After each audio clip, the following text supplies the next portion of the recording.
Hey y'all, I'm back. Hope you can hear me. Well, I'm gonna turn my light up so I can see. Whew, wow, I have bags under my eyes. That is crazy. Well, I hope everybody's doing good today. I'm back to talk more about my story, and I hope that you guys get some, I don't know, revelation or something. So my last video, which was reintroduction part two, I spoke a little bit about some of the abuse that um, I incurred while in the household with my parents, and also with a family member and with some strangers.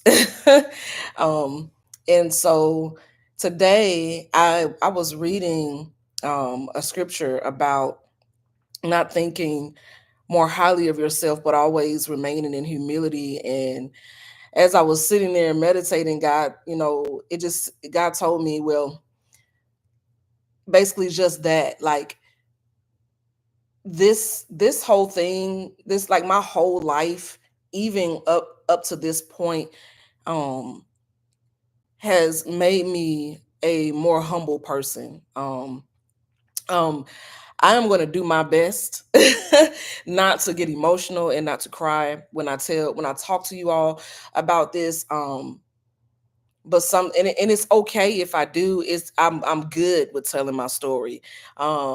But sometimes I get emotional with telling it. It just is what it is. So disclosure, I have warned you. So yeah, so God was just telling me, like, like everybody has their own story, and everybody has been through something. Like, none of us are perfect. Our stories and our journeys are just different. And I believe that when we like encounter challenges or setbacks or even failures, that should put us in a place where we're humble. Like, we can't judge other people. One of the things that I've learned over my lifespan is that it doesn't matter if a person didn't endure what you endured. They endured something. And none of us are in the place to judge another person when it comes to what they've been through or what they may be going through right now. And so when I see people struggling, when I see people who are dealing with things, I have a empathy for them. Like, my heart goes out to them. Like, I can't say, like, even when I see people like that's made it in this world, or so-called successful, there's always a backstory. There is. I don't care how bedazzled they are. I don't care what lineage they came from. There is history. And so I'm not quick to look down on somebody, or to be like, oh, that person has, like, that person is fake, or that person ain't never been through. I can't say that. And so when I was talking about my testimony yesterday, I was talking about my story about being um taken advantage of, and how it made me promiscuous. um things, one thing led to another. And I remember talking about how my oldest, who is 20 now, um, she was the result of a one night stand. So I was, I was I was 19 years old, 18 at the time. I was 18 at the time.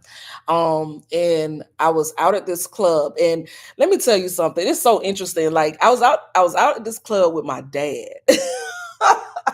and I met this guy, and to me he was gorgeous. um and me with my naive self, spent the night. And I just have to say, like, God has kept me, like, like, he knew, like, I could have contracted things that I could not got like medicine could not cure or could not aid, but God kept me through all of my encounters. Um and I can't I can't give anybody else the glory, or I can't attribute any of me like anything but to God. Like I can't. And so yeah, so this was a much older guy. This guy was almost 30, and of course I'm a teenager, and I found out that I'm pregnant. Now, at this time, again, naive, um I he wanted to be a part of her life. He did. But I was so naive and stubborn.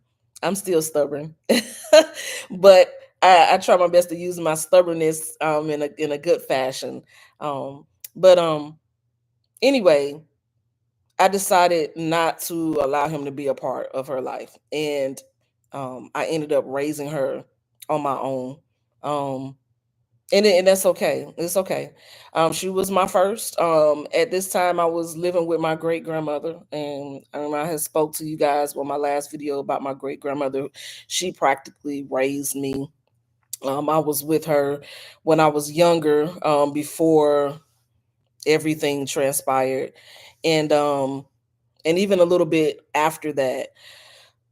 But anyway, raising my daughter by myself, with you know just basically no help at all. It was just me and her for a long time. And I ended up hanging out with the wrong bunch of people again, and was taken advantage of again. And got pregnant again. I didn't believe in abortion at the time. We'll get to that. Um so I ended up keeping the baby. Now, in the midst of me, you know, carrying my second child, I ran back into a old high school sweetheart. Um, and this was my first marriage. I ended up marrying this guy, and found out later that he was manipulative, controlling, abusive. And so when I had my second child, I feared for his life. I feared for his life, even though I had um, my oldest with me, and at the time she was going to be 4. So she was 3 at the time when I had my first baby boy. Um, and the guy that I was married to, he was rough with that newborn baby, and I just knew that I had to do something. Like I just feared for his life. So I did a closed adoption with him.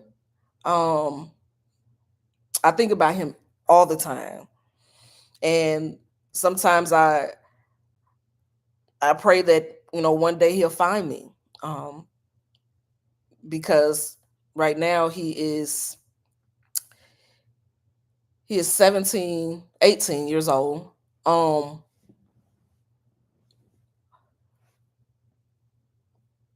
but I pray that he finds me sometime. Like sometimes I do pray that, because I think about him all the time, but then I wonder like what I'm going to say to him, and I probably would just tell him the same thing that I'm telling you all.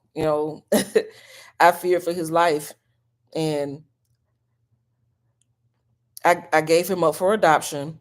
It was to this couple who was married. The wife, she couldn't bear children, and so um, they were a beautiful couple. So it just sat right with me. And like I said, this is the time where I didn't really know God. I knew of God, but I didn't know him. But there was a peace. And so that was that. Um, so I still have my youngest. I'm still married to this guy. Um,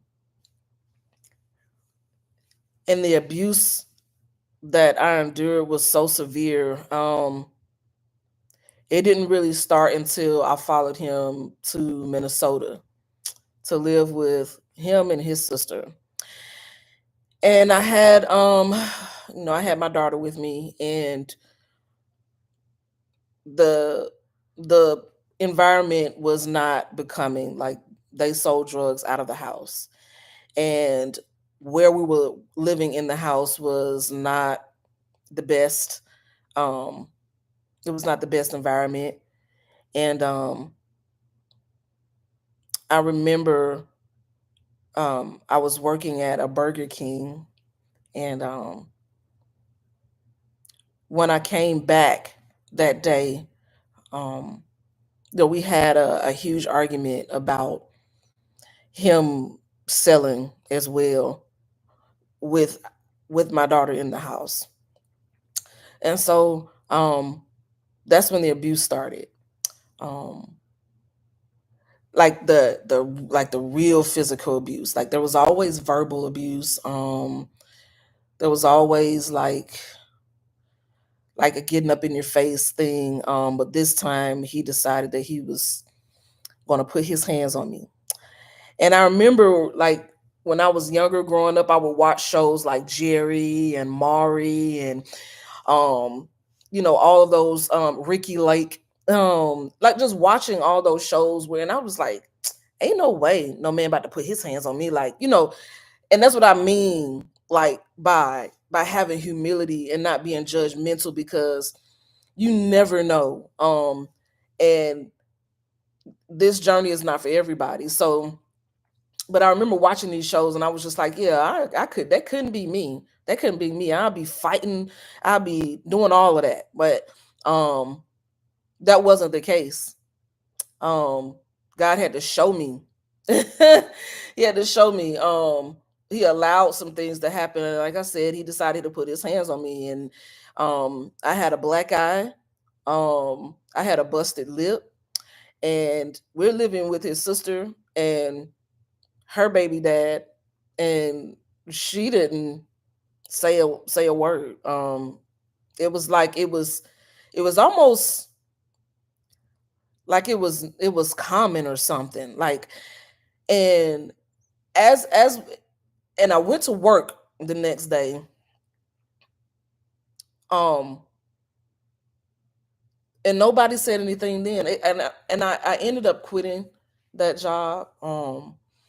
And here I am, just sitting and trying to figure out what was next. Um, he had a porn addiction, and so I had to. So I was dealing with that. I don't know if anybody would ever, like, anybody will, was watching or will watch, that ever had to deal with a significant other that had a porn addiction. It is not it is not for the faint at heart. It's just not. And so, um a couple years pass. The abuse is still there. um and I was one of those, like, it would be like, he would put his hands on me, and he would cry and say he was sorry. And this is the same thing that I would see on television, like, and I'm just like, how could you go back to somebody who did that to you? But yeah. So, ended up getting pregnant, um with my son. um Now, at this point, we had moved to Michigan because the house got raided, that we were living in. The house got raided. They found drugs. My daughter and his sister's kids, she had like 4 kids. All of our kids were taken. And so here I am in the state of Minnesota, away from all of my family, away from everybody that I knew. And they had taken my daughter, and I was pregnant with my son, with my next son. Like, this is my third child. And we he we split. He went to Michigan, and I should have just stayed away, but I didn't. So I'm working with defects to get my daughter back. I'm living in a hotel now.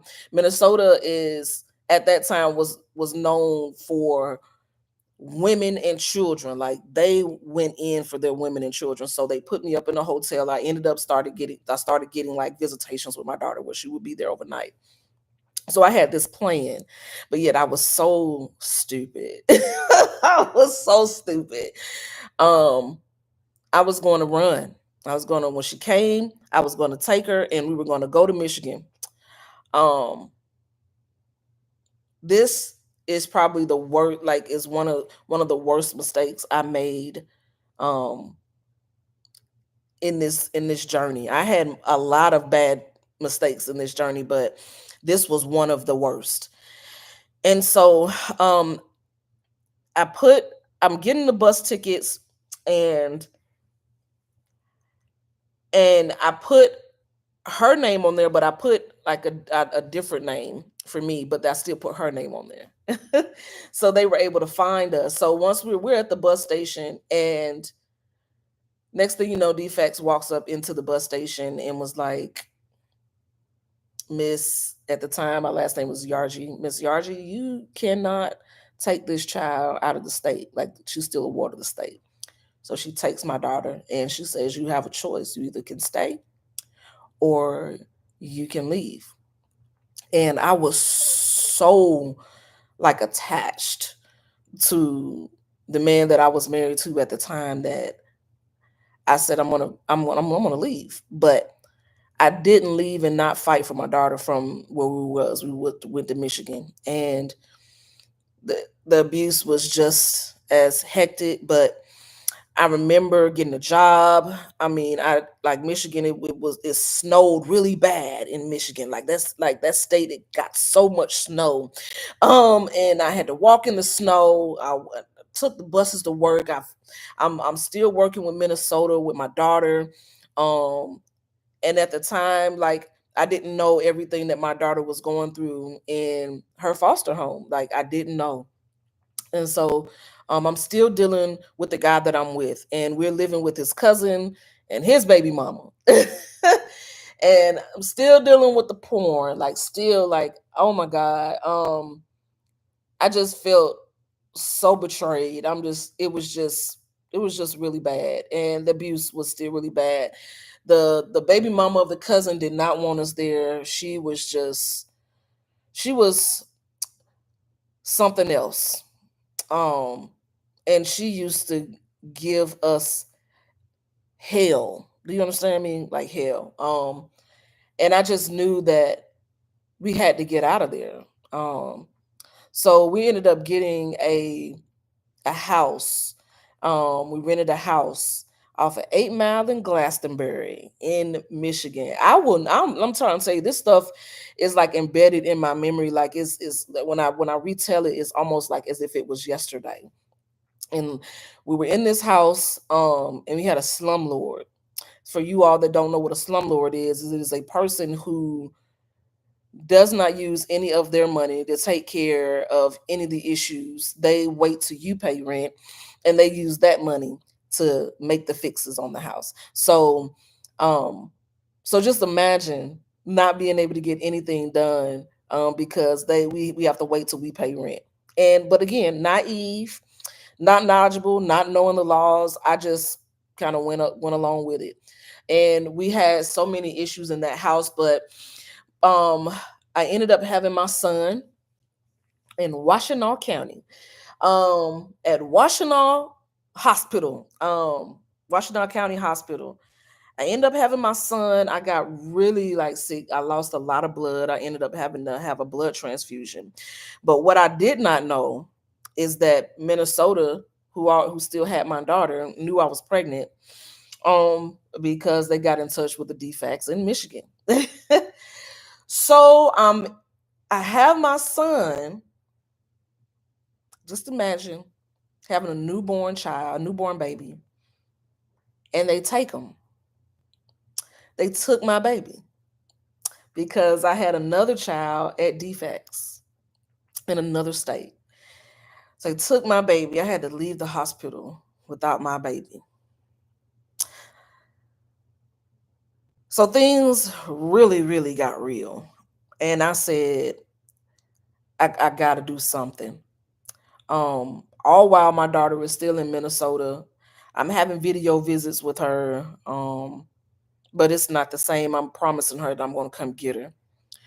Um, it seems like eternity is passing at this point, and so I'm doing all the things that I need to do by the requirements of DFACS, and I'm going to these classes. Parenting classes. I'm taking like random drug tests. Like I'm doing all of this. And so um, I ended up getting visits with my son after we were doing like visits at the DFAC center. Then I talked to Minnesota, and they're like, once you get overnight visits with your son, then you can get your daughter back. So I started having overnight visits with my son. When I tell you I was on the first Greyhound out of there to pick my child up, I went and I got my baby. I met her at the Greyhound bus station. And when I tell you that was one of the most memorable moments in my life, and I can't like me leaving her there, I realized was, like I said, one of the biggest mistakes I ever made in my life. And when I think about that now, it's another instance or another memory that keeps me lowly. So I got her. We traveled back to Michigan because at that point I had to get my son. I had to get my son. We're still living in this slum. I remember, oh my God, I remember this is when I said we gotta go. We're off of 8 Mile in Glastonbury. Y'all know about 8 Mile. Y'all see the movie. I remember that these two black trucks drove up, like they were like suburban style trucks. They were huge. They pulled up in front of our house. They weren't coming to our house, but they pulled up in front of our house. And the next thing you know, all we see is men jumping out of the car with guns. And then that's when we hear all the gunshots. All I could do was just tell me and my baby, we just got down. We just got down. We got down. And I'm so grateful that there wasn't a stray bullet that came through that house and took us out. When I tell you, when I think about the goodness of the Lord and all he has done for me, all I can do is just praise him. All I can do is just thank him because he has kept me and my family in so many instances when I think back on everything. But then I knew it was time for us to go. It was time for us to go. Um, and so that's exactly what we did. We came back to Georgia. And yes, I'm still with this man. Yes, I'm still dealing with all of the abuse. I'm still with this man. So we ended up coming back to Georgia. We're living in a hotel. And this man, um, he was so rude and evil towards his mother. And again, being naive and all of that. I just didn't I took his side a lot. And I understand why, but because I wasn't in my right mind. Um so we ended up living in this hotel, and we ended up getting an apartment together. We had two apartments together. But this was the second one. I didn't tell you about the first apartment where we were in Decatur. And the things that I just allowed to go on in that house, in that apartment, was is unfathomable. Like I just think that I hit rock bottom, and I used to drink. I used to drink. I used to just go out to get drunk, like so drunk where um I had alcohol poisoning, and I really thought that that was it because I was just in a low place. I was in an abusive relationship, um and I just didn't know what to do. So back fast forwarding to where we were in the present time of this story, ended up getting an apartment in Cobb County. Didn't know anything about Cobb County, but ended up getting an apartment out there.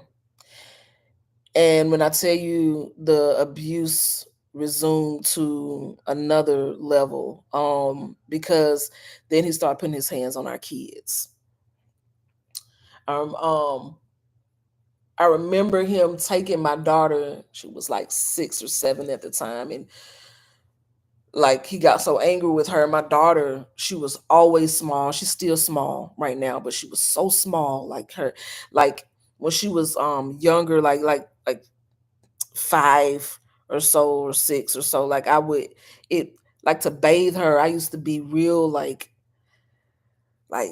timid because she was so small. She was tiny, like bony. Like let me see, you can see like she was bony. But I remember him grabbing her and slanging her across the room. But I was so scared, like I didn't say anything to him. I just went and got her and consoled her. Um, and so um, the next thing happened where him and his mother got into an argument. Like his mother was always with us wherever we went. I remember him putting his hands on his mother, and like he knocked her glasses off her face, and it was just really bad. So I ended up going to work one day. I was working at Walmart, and I got a call from him, and he was like, David is hurt. This is my son. And my son, he's like 1 years old, 1.5. His femur bone in his leg is broken. I didn't know at the time, but that is the strongest bone in a baby's body and an adult's body. A femur bone is like to break that.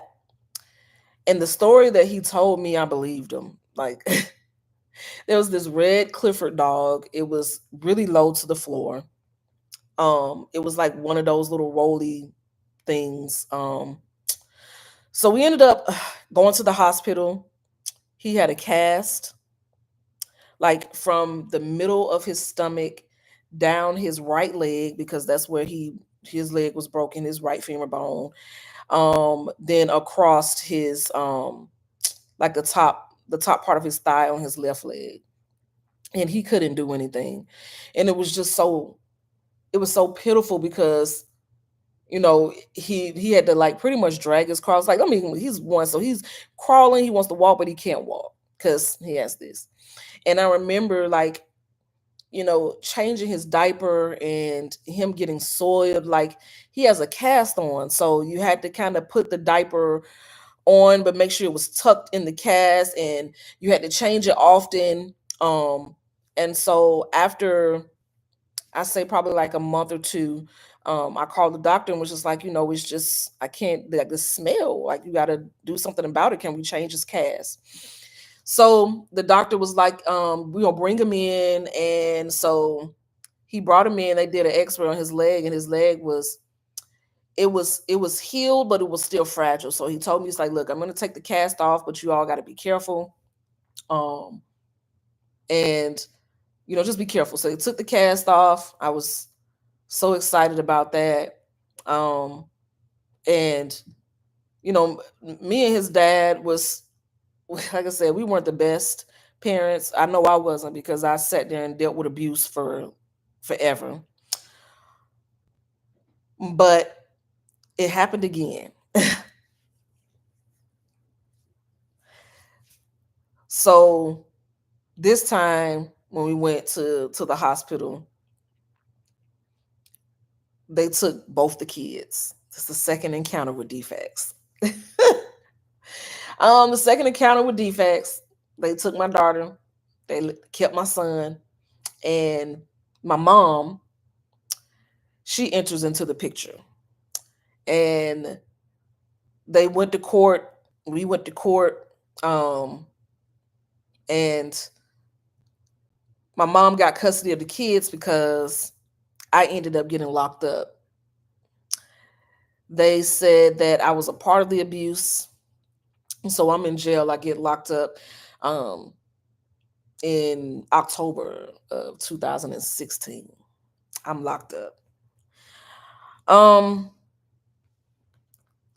but I wasn't abusing my kid. They appointed me a lawyer, and I told the detective that I wasn't like I like it was like I didn't do it. Like it wasn't me that was doing it. Um, but because again, like I have to tell like certain details and aspects of the story so that the viewers, you guys, will know exactly what was happening at this point. So I'm in jail, and he gets locked up as well. Um, but since we were married, we were able to send communication to each other via mail. Like we were able to write letters to one another. And I received a letter after like a few weeks. I received a letter. No, this was actually a few months. I was in like this. I was in this is the second month I'm in jail, and I'm gonna tell you guys about my jail experience. Like, so I received a letter, and he confessed to everything. And at this point, I knew I had to get this letter to my attorney. So I got the letter to my attorney, um, February of the next year. Um, this girl had told me like a couple of months, but like a couple of months prior to that, she said I had a dream, and I keep seeing 2 4. Like I keep seeing it. And I'm like, what does that mean? 2 4. I'm gonna tell you guys. So I go to court. I went to court a couple of times, and a lot of times you just go for formalities. Like you're not going to like really tell your story, but it's an opportunity for you to like have a face to face with your attorney. Um, while I was in jail, my family did not accept my phone calls. They didn't send anything for my books. Like I didn't have any outside help. Period. Like I didn't have any. I solely relied on just just relied on who was in there. Like, my first day there, I had to like stand my ground. Like and my thing is I was not a fighter. I've always been a person that had compassion and love and sympathy and empathy for other people. So I just like I just but I remember this girl trying me. Now let me tell you something. There are different pods in county jail. Um, and depending on what pod you're in, that signified like the nature of the offense. They put me in C pod at the Cobb County Correctional Facility. The C pod is where all the assaults happen, all the attempted murders happen. Like when I tell you egregious crimes, like this is where all, and I'm trying to figure out why did they put me there. Um, there was another young lady in there who was in there because her baby died of hypothermia. Like their stuff, like all their lights and stuff got cut off. It was the winter time, and she turned the heater on. It was just crazy. Like I was in there with just a lot of a lot of females that were going through, and that a lot of them had issues where it had to deal with their children. Um, and I remember they gave me a nickname, DQ. um, and that's the first and middle initial, the first initial of my name, my middle initial, yeah. So anyway, this girl tried me, and I had to stand my ground. We didn't get into a fight, but I had to like it was just like I had to be like, you're not gonna chump me off. And so I remember they used to have sessions where you could go and listen to different sermons. And I started listening to the different sermons. Yeah. It was TD Jakes. It was Creflo Dollar. I knew who Creflo Dollar was, as I went to his church once before. Um, anyway, so we ended up, but when we had to go to these sermon, like these little sessions, they had you in shackles. And I'll tell you, shackles, like what you see on TV, it is the truth. Okay. It was shackles, your ankles shackled, you got it around your waist, your hands are shackled, like you just shackled. And um going to the library, looking up the laws. I'm just trying to figure out a way to get out of there. Because I always wanted to be a lawyer. Didn't become a lawyer. It is what it is. But just to fast forward back to that, where just being in that pod, I remember singing one day, and they heard me singing, and that's when everybody just began to like kind of flock towards me. Like the girl that was supposed to be like the big person, like she never tried me, but she was that way. Um, she was more like the muscle, or people just didn't bother me. They like God, like when I tell you your gift will make room for you. Um, me singing, it was kind of like consoling a lot of people. I remember like writing multiple scriptures. Like I just kept writing scriptures. I just wrote them because you can't take books with you to the courthouse. So I used to just write it on the paper so I could have it with me. And I remember one time going to the courthouse, and I was in the elevator with one of the correctional guards, and he was like, "Oh, so you're gonna be one of them ones that find God, you're gonna have that jailhouse religion." I didn't say anything to him. I didn't say anything to him. I just kept reading my scriptures on the paper that I took with me. And so fast forward, I get a call. I didn't get a call, but I did get a call. Now remember, the girl told me she kept having dreams about 2-4 concerning me, and I didn't understand what that meant. Her name was JoJo. So on February 4th of 2017, they called my name. They was like, "Yarji, pack it up." I'll never forget it. Like, because I've heard it before, like with other people who were getting out. They say, "Yarji, pack it up." And I'm just like, "What?" I'm like, "Huh?" They was like, they had potty mouths. They was like, get your girl, they calling you to get out of here. Get your stuff, get out of here. So me, I don't really know what to do. So I'm packing, I'm getting my stuff. And they was like, "Man, leave that stuff here and get out of here." I'm just like, they was so excited. And I didn't know what was happening. So I got my pillowcase, I packed like the little stuff that I had. And I left all the snacks, like I had the snacks, it's crazy because I learned how to bake a cake in there with nothing. Like it's crazy. So I get my stuff, and I'm at the counter, and I'm looking at them, and they're like, "Yeah, you're getting released on your own recognizance." I'm like, "What does that mean?" And they said, "Okay, this means that you're gonna be released. We're gonna trust you to show up for your court dates and everything." And I'm just like, "Okay." And nobody knew, because at this point, like I said, I didn't have any outside like contact with any of my family members.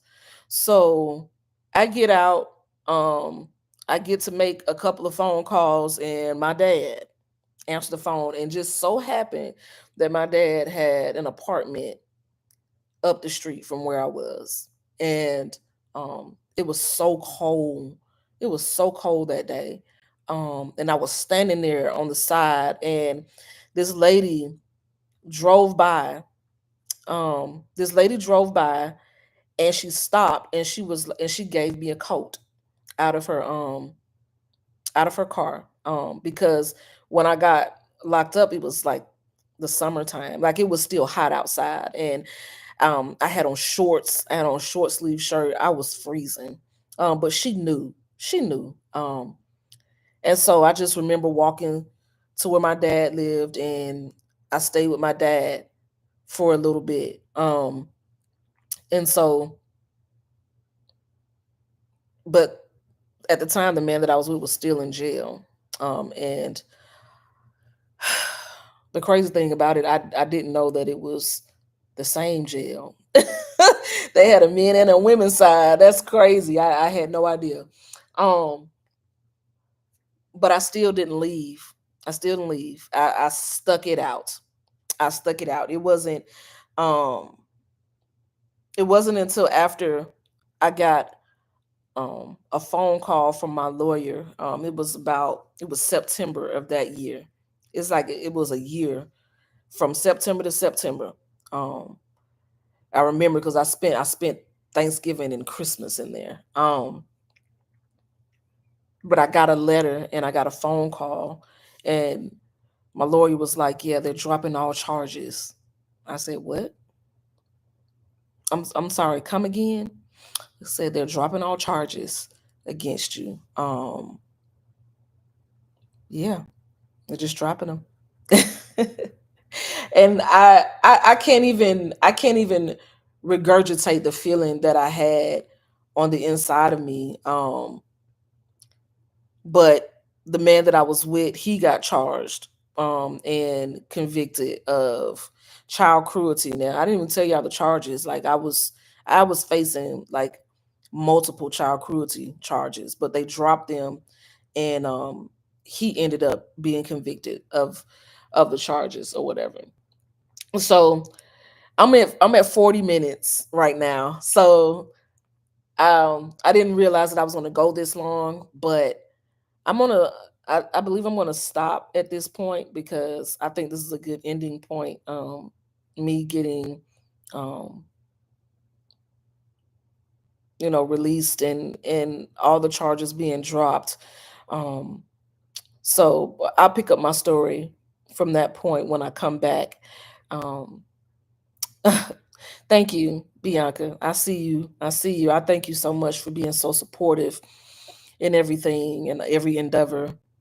Just being here after so many years, I appreciate you so much. Um, so I'm going to stop here, and I'm going to pick up whenever God gives me the release to pick up. I know that this is going to be something that is, like I said, ongoing and pretty much consistent with me getting on. I may get on a couple of times a day. Like it all depends on how he leads me to do that. But I remember where I left off, and that's where I will pick up. And I love you all so much. Thank you so much for being here as I tell my story. And until next time, I'll see you. I'm out. Peace.